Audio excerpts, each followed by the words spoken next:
Let's talk about the trailer that just dropped for The Mandalorian and Grogu. It's official. Star Wars is back in theaters on May 22nd, 2026. But here's the thing. I watched the trailer and I felt absolutely nothing. Not because it looked bad, not because I'm tired of Pedro Pascal, but because Star Wars as a franchise is damaged deeply. And this trailer, this announcement, this movie, it's just another branch on a tree that's been rotting for years. Let's rewind. When Disney acquired Lucasfilm and kicked off their new era with The Force Awakens, it was billed as a return to form. But what we got was a soft reboot of A New Hope. Familiar beats, familiar arcs, familiar aesthetics. It was safe, but many would argue it was too safe.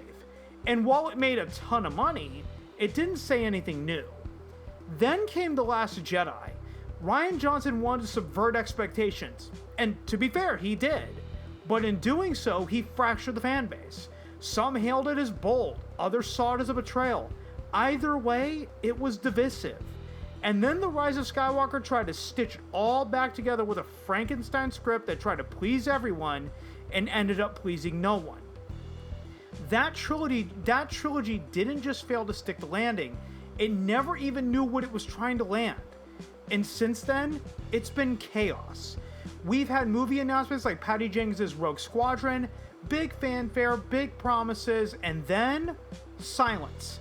Quiet cancellations, no official statements, just nothing, right? Announcement, delay, and then it just never gets speaked about again. The Rey movie, announced, then forgotten. No updates, no momentum, just another ghost in the graveyard of Disney Star Wars.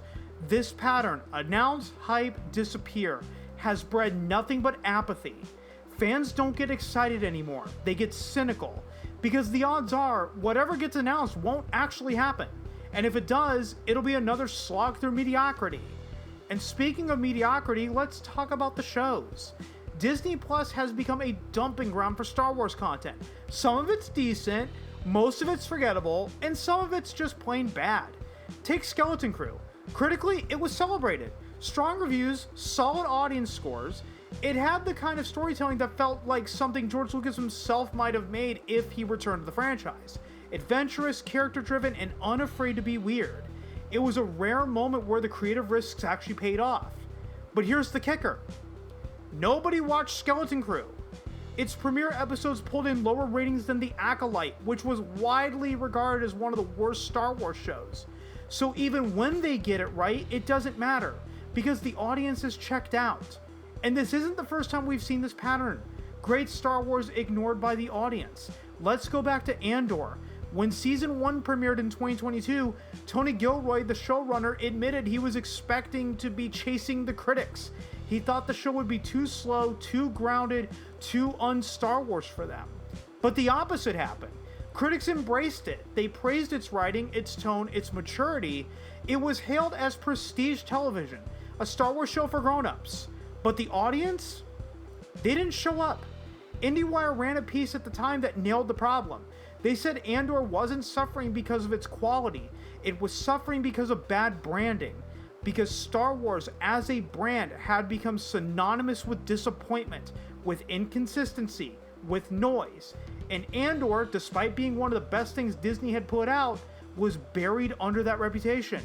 So Gilroy found himself chasing the audience, trying to convince people to give it a shot, to look past the logo and to trust that this time it was different, that this time it was good. But most didn't. And that's the tragedy. Andor was everything fans said they wanted. Smart, serious, character-driven, and it still couldn't break through because the damage was already done. Fast forward to 2024, and Skeleton Crew repeats the cycle. It had the heart, the craft, the vision, but it was released into a landscape where the trust had eroded, where fans had learned to expect disappointment, and so even excellence couldn't cut through the noise. It's the old adage, if a tree falls in a forest and no one's around to hear it, does it make a sound? Skeleton Crew made a sound, but the forest was empty. And now we've got The Mandalorian and Grogu, and the timing, it's completely off. Season 1 of The Mandalorian dropped in 2019. Season 2 followed in 2020. That was the peak. That was when the fanfare was real. If Disney wanted to capitalize on that momentum with a theatrical release, it should have happened by 2022 at the extreme latest. Instead, we got the Book of Boba Fett, which at one point was basically The Mandalorian Season 2.5. Then came Season 3 of The Mandalorian, which disappointed fans by focusing too much on celebrity cameos, like the episode featuring both Lizzo and Jack Black. It felt like stunt casting, like Star Wars was trying to go viral instead of going mythic.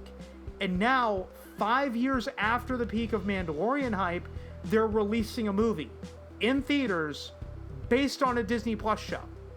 That's a risky move, because very few movies based on TV shows ever do well in theaters. Sure, there are exceptions. The Simpsons movie did really well in 2007, the Spongebob Squarepants movie in 2004, or South Park Bigger and Longer Uncut, which released all the way back in 98. But more often than not, you end up with Yu-Gi-Oh! The movie or the Bob's Burgers movie, which in the case of the Bob's Burgers movie only made $34 million on a $38 million budget. Or you get the 2015 movie of the HBO series Entourage, right? They don't tend to work. The odds aren't great, and the timing makes it worse. The audience that once rallied around The Mandalorian have moved on. The cultural moment has passed, and Disney's trying to resurrect it with a theatrical release that feels more like a gamble than a celebration. So no, I'm not excited for The Mandalorian Grogu. I'm not hyped. I'm not counting down the days. I'm not speculating about plot points or character arcs. I'm just tired. And I know I'm not alone. The trailer's been out for a couple of days now, and the comment section is flooded with people trashing Disney. And sure, even negative comments count as engagement, but does that kind of engagement lead to box office success? Let's be honest. No one liked The Rise of Skywalker. That was the movie that tried to please everyone and ended up pleasing no one. And that same energy is lingering around this new release. It's not anticipation, it's skepticism. The first 2 seasons of The Mandalorian gave Grogu a satisfying arc. His story had closure. But then the Book of Boba Fett came along and undid all of it. Why? So Disney could keep selling Baby Yoda merchandise.